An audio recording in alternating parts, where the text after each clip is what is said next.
going to do chapter 7. Chapter 7. 7. Chapter 7. Water and Dreams by Gaston Bachelard. Chapter 7. The Supremacy of Fresh Water.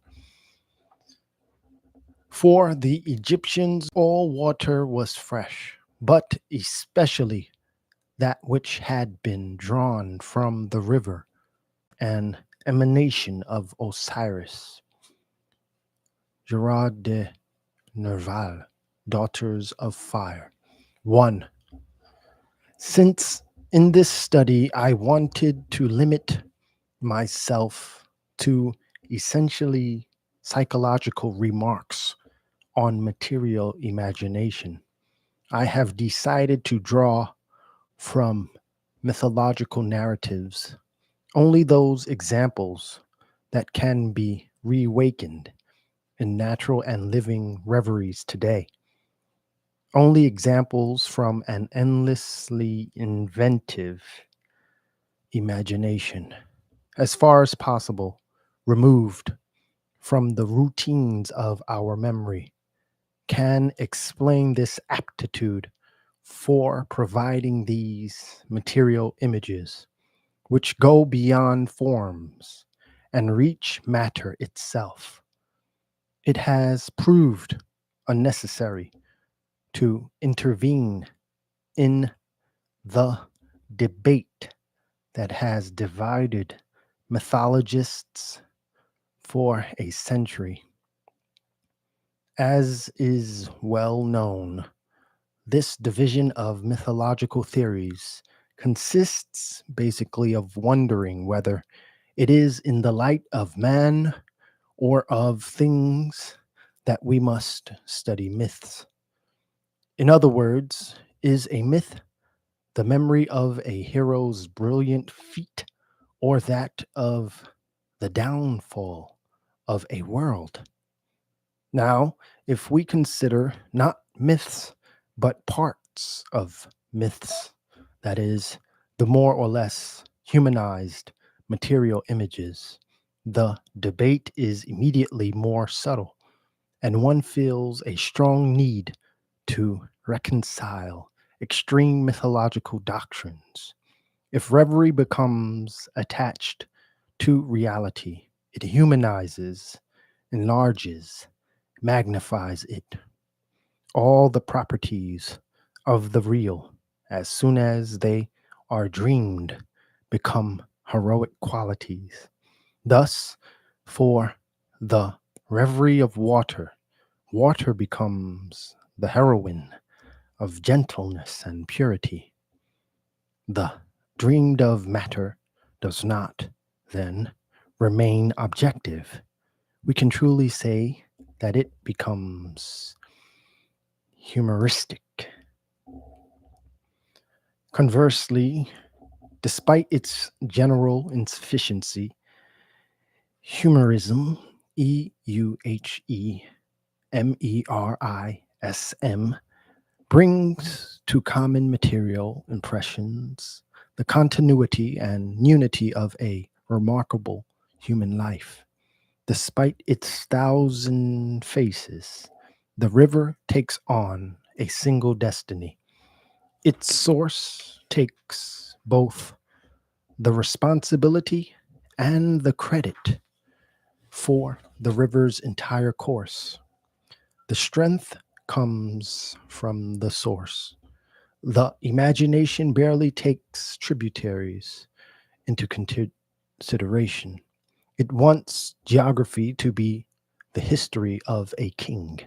The dreamer who sees a river flow by calls up the legendary origin of the river, the far off source. The river who sees a river flow by calls up the legendary origin of the river, the far off source. There is a potential Euemerism.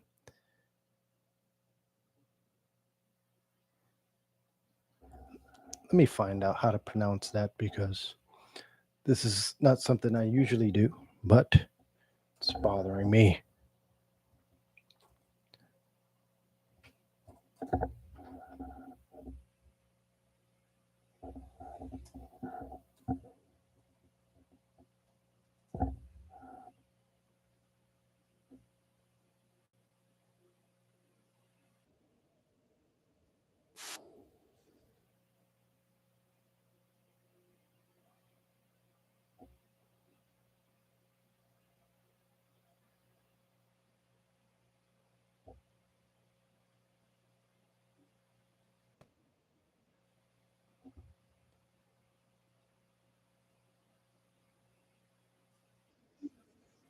Euhemerism, Euhemerism, Euhemerism. The term Euhemerism refers to the interpretation of myths as traditional accounts of historical persons and events. Euhemerism. The strength comes from the source. The imagination barely takes tributaries into consideration. It wants geography to be the history of a king. The dreamer who sees a river flow by calls up the legendary origin of the river, the far off source. There is a potential humorism in all the great forces of nature. But this secondary humorism must not cause us to forget the profound and complex sensualism of material imagination. In this chapter, I hope to show the importance of sensualism in the psychology of water.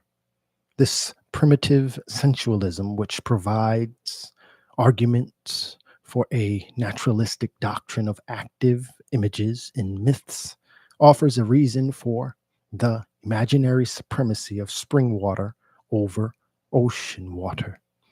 For such a sensualism,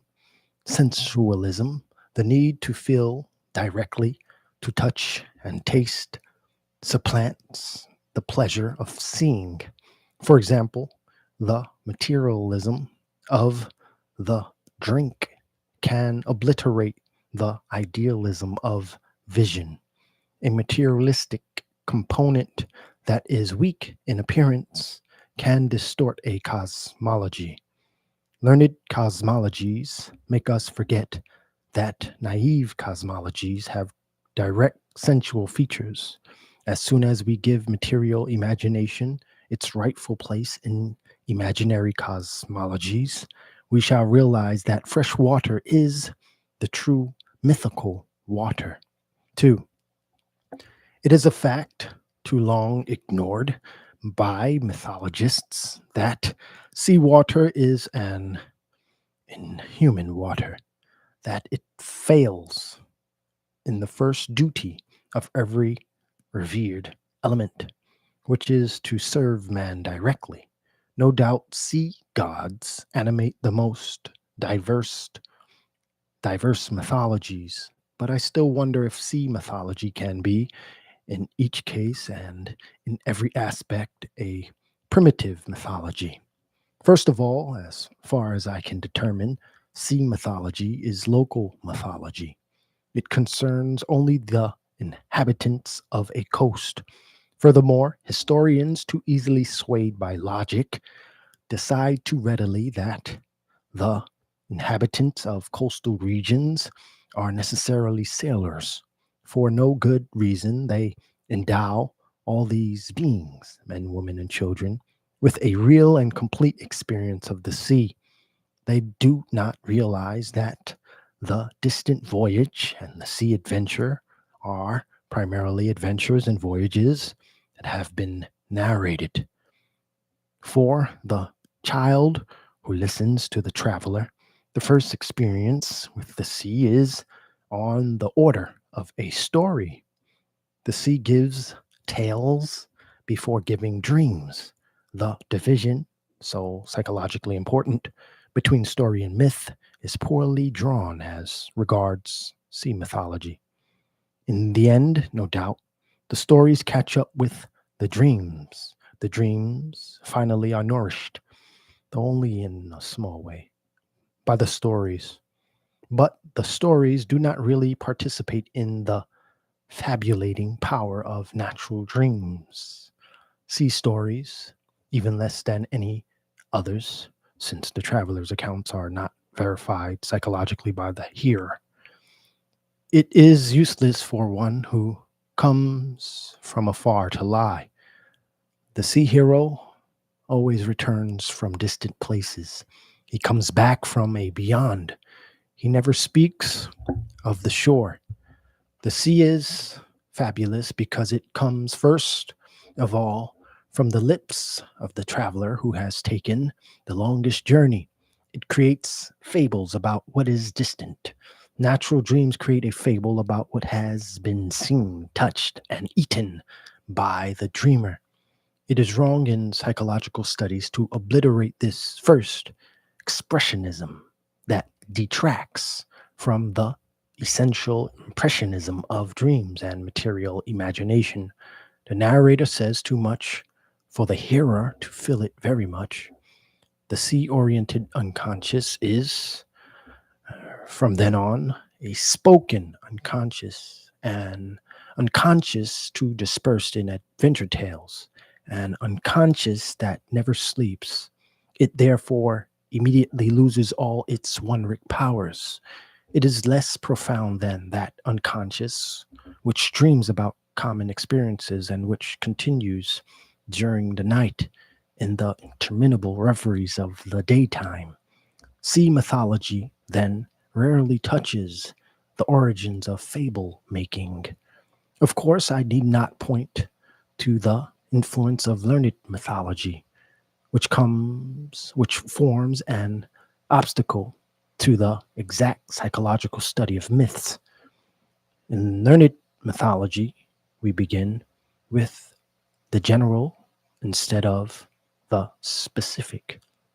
We think we can make others understand without taking the trouble to make them feel. Every subdivision of the universe acquires a god designated by name. Neptune takes the sea, Apollo, the sky and light.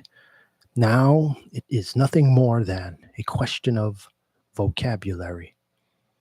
A psychologist of myths should, therefore, make an effort to rediscover the things behind the names, to live before the narratives and tales, the primitive reverie, the natural reverie, the solitary reverie, which gathers the experiences of all the senses and projects all our phantasms on all objects.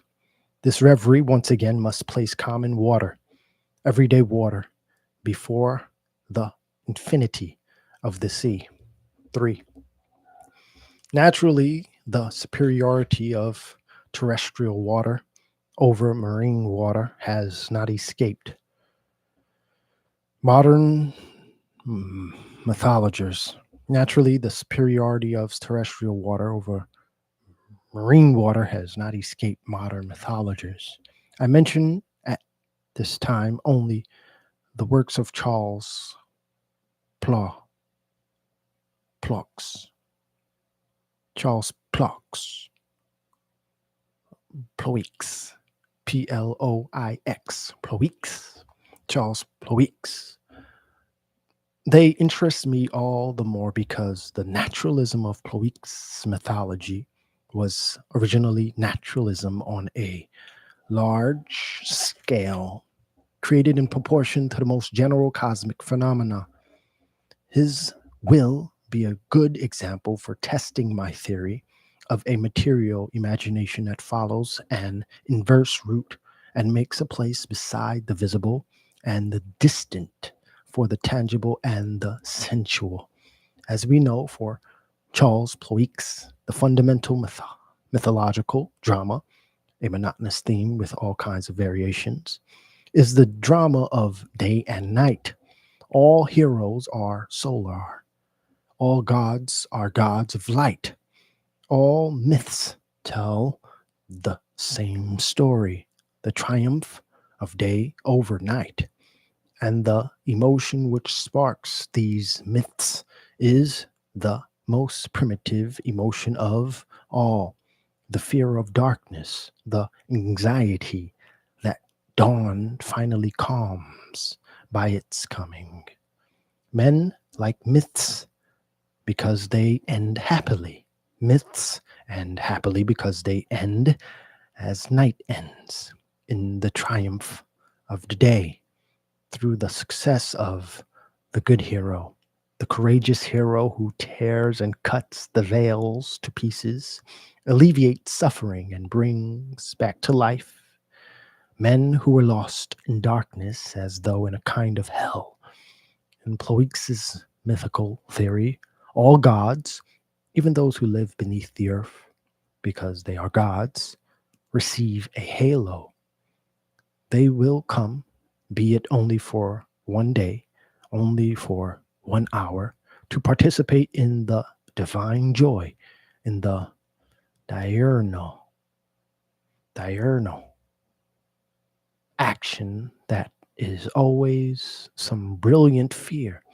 They will come, be it only for one day, only for 1 hour, to participate in the divine joy, in the diurnal action that is always some brilliant feat. To fit in this general thesis, the god of the waters will have to have his place in the sky. Since Zeus took the blue, clear, serene sky, Poseidon will take the gray, overcast, cloudy sky.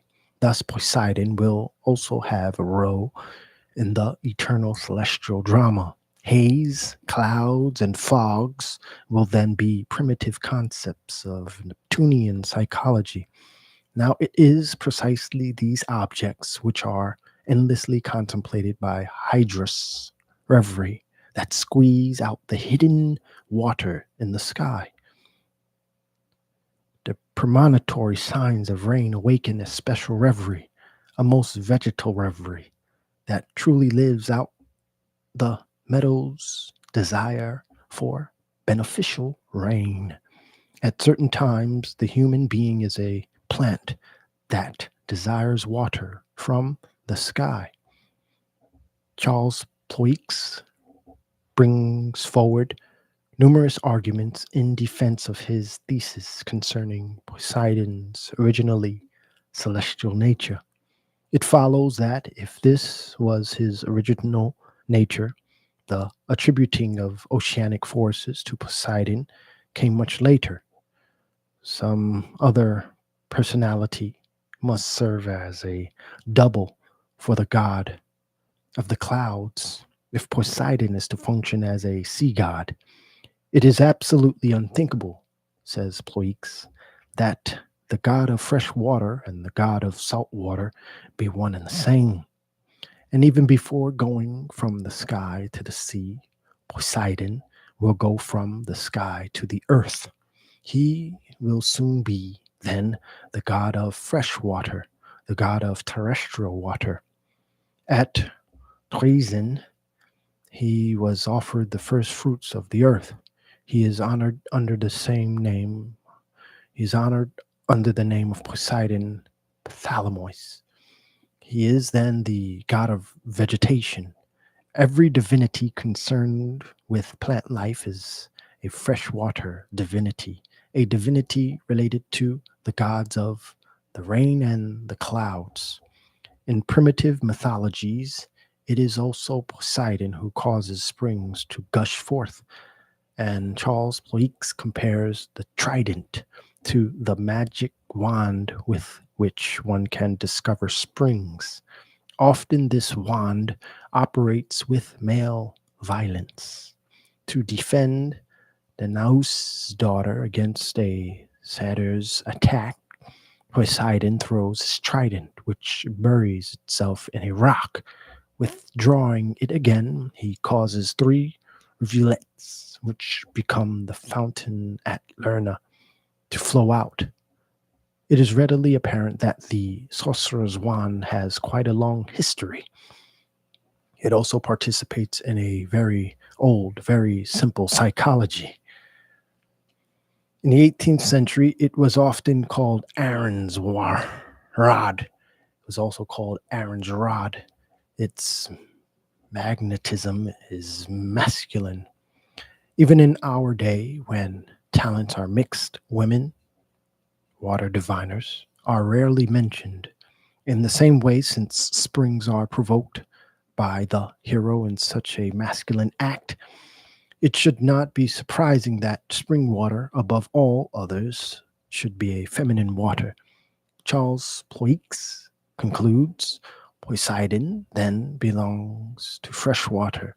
It is fresh water in general because the waters scattered in 1,000 springs over the country all have their fetishes. In his first generalization, Poseidon is consequently a god who generalizes the gods of springs and rivers. By associating him with the sea, people only continued this generalization. Moreover, Rodi has shown that when Poseidon takes possession of the vast sea, when he is no longer attached to a particular river, he is already a sort of deified concept. Further, there remains attached to the ocean itself a memory of this primitive mythology. By Oceanus, says Pléix, we must understand not the sea, but the great reservoir of fresh water located in the far corners of the earth. One could not better show how the dreamy intuition of fresh water persists despite adverse circumstances. Water from the sky, fine rain, the friendly and salutary spring give more direct hints than all the water in the sea. It is a perversion that has put salt in the sea. Salt hampers a reverie, the reverie of sweetness, one of the most material and most natural reveries existing. Natural reverie will always give preference to fresh water, water that refreshes, water that quenches thirst. 4. As regards gentleness, like freshness, we can follow almost materially the formation of the metaphor that causes all assuaging qualities to be attributed to water. As regards to gentleness, like freshness, we can follow almost materially the formation of the metaphor that causes all assuaging qualities to be attributed to water. Through certain insights, water, so gentle to the palate, becomes materially gentle. An example taken from Bohari's chemistry will show us the significance of this substantialized gentleness. For Bohari, water is very gentle. In fact, it is so gentle that, reduced to the degree of heat found in a healthy person and then applied to the most sensitive parts of our body, like the cornea of the eyes, the membrane of the nose, not only does it cause no pain, but it produces no sensation at all, which differs from that caused by our humors in their natural state. What is more, applied lightly on nerves, distended by some inflammation and so sensitive to the least thing, it does not affect them at all. Poured onto ulcers, part or on a raw flesh, it produces no irritation. What is more, applied lightly on nerves, distended by some inflammation and so sensitive to the least thing, it does not affect them at all. Poured onto ulcerous parts or on raw flesh, it produces no irritation. Hot compresses applied to exposed nerves, partly consumed by an ulcerated cancer, far from increasing the acuteness of the pain, actually alleviate it. We see the following metaphor at work. Water eases pain, therefore it is gentle. Borjavi concludes. Compared with other humors in our body, it is the most gentle of all, without making exception even for oil, which, although very soothing, nevertheless acts on our nerves in an extraordinary and inconvenient fashion because of its very viscosity. Finally, we have proof of its great sweetness in that all sorts of acid bodies lose their natural acidity, which makes them so harmful to the human body. Here, sweetness and acidity no longer have any reference to taste impressions. They are substantial qualities that can contend with each other. In this struggle, water's sweetness triumphs. It is a mark of its substantial character. Now the road traveled between the first sensation and the metaphor is evident. The impression of gentleness which a thirsty throat or a dry tongue can receive is no doubt very clear, but this impression has nothing in common with the visual impression of the softening and dissolving of substance by water. This impression, let me read the final chapter again, the final paragraph again. Now the road traveled between the first sensation and the metaphor is evident. The impression of gentleness, which a thirsty throat or a dry tongue can receive, is no doubt very clear, but this impression has nothing in common with the visual impression of the softening and dissolving of substance by water. Nevertheless, material imagination is at work. It must bring primitive impressions to substances. It must then attribute to water the qualities of a drink, and above all, the qualities of the first drink. Then, from a new point of view, water must be a milk. Water must be sweet, like milk. Sweet water will always be, in men's imagination, a special water.